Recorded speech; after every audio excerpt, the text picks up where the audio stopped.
And I want to, so I'll see if I can make a graceful segue from that comment, Steffi, to my next question, because, these dossiers are a result of, depending on the jurisdiction, a result of, obviously influence of or from the regulatory agency. They're influenced by the entire ecosystem of the regulatory landscape. The regulatory authority, there's a whole host of standards organizations, i.e. the ICH, and others. There are regulatory consultants, like Dr. Chamow, and then of course there are internal regulatory teams who play a role in creating these.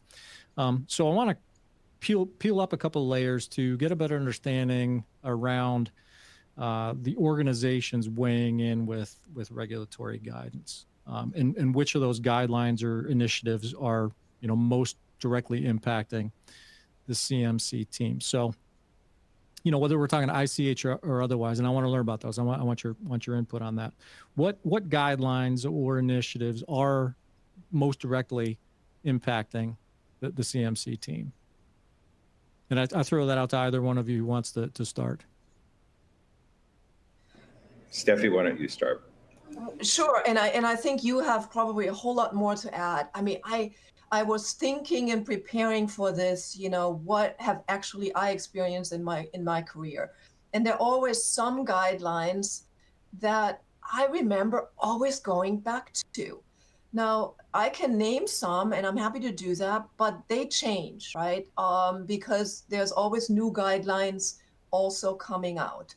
I can tell you that one of the most valuable guidelines that I always went back to for the US IND is I think it was called the CMC points to consider in the manufacture or in the manufacture of monoclonal antibodies, right? It was a 1997 guideline of the FDA. I think it's still out there.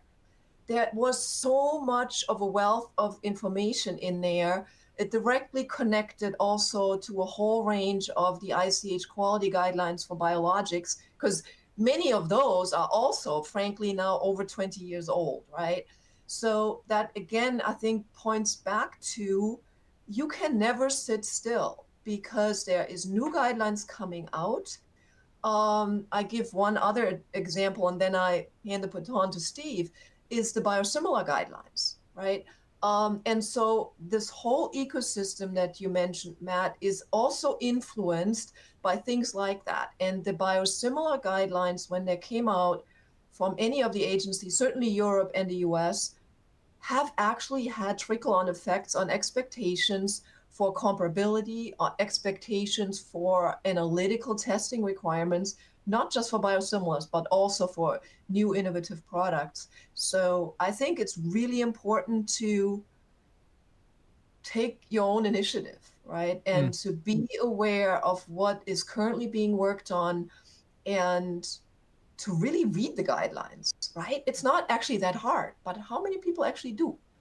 So I would suggest reading them and then make up your own mind on which ones are the most important for you. Steve, what do you think? So I certainly agree with you, Steffi, that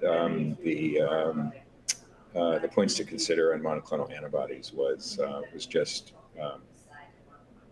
tremendously insightful for many of us, and I think still is, as you point out.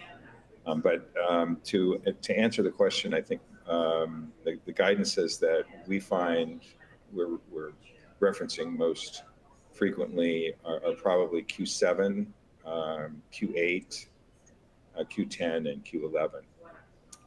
So those would be the ones that I think for biologics manufacture, as is our focus, those are the most relevant. So Q7 is good manufacturing practice, Q8 is pharmaceutical development, and then Q11 is development and manufacture of drug substance. Q10 is quality management system.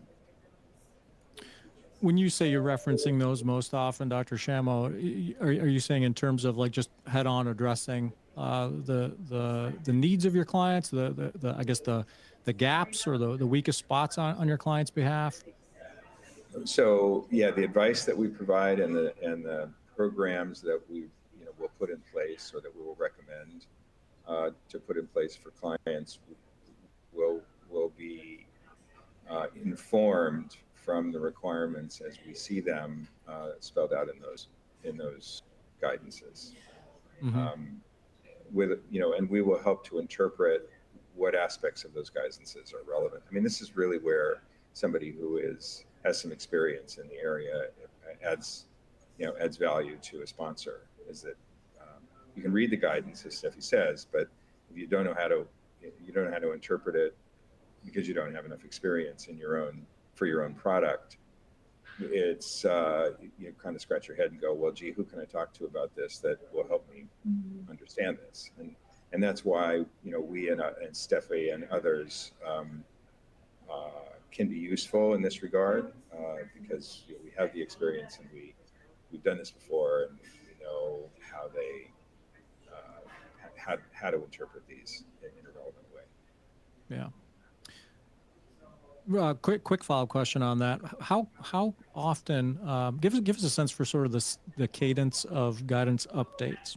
Is it a pretty frequent thing, kind of staying on top of those guidances and thus, Stephen, how to interpret them? Yeah, I mean the updates are pretty regular. They don't happen quickly though. I mean it's a public process, and so there's the agency will publish a guide or a proposal, and then there's a period of public comment, and it takes many months for guidance to actually be finalized. So, but they are regular. I mean, they're multiple times a year. There are guidances that are relevant to a biopharmaceutical program that sponsors will want to know about.